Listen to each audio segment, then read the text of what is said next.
সুন্দরবন থেকে অবৈধভাবে শিকার করা ২৪ কেজি হরিণের মাংস সহ একটি চামড়া উদ্ধার করেছে কোস্টগার্ড।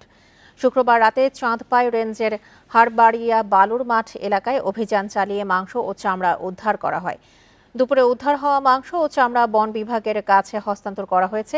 বান্ডেল থাকলে প্রতি সেনমানিতে টাকা বাঁচবে। বিকাশ সেনমানি বান্ডেল কিনে জিতুন প্রতি লেনদেনে। কোস্টগার্ড জানায়, শিকারীদের একটি দল সুন্দরবন থেকে হরিণ শিকারের পর মাংস বিক্রির জন্য লোকালয়ে যায়। এমন গোপন সংবাদের ভিত্তিতে কোস্টগার্ড অভিযান চালায়। এ সময় কোস্টগার্ডের উপস্থিতি টের পেয়ে নৌকা ফেলে পালিয়ে যায় শিকারীরা। পরে নৌকা থেকে হরিণের ২৪ কেজি মাংস ও একটি চামড়া উদ্ধার করা হয়। শিকারী চক্রকে ধরতে অভিযান অব্যাহত রয়েছে বলে জানিয়েছে কোস্টগার্ড।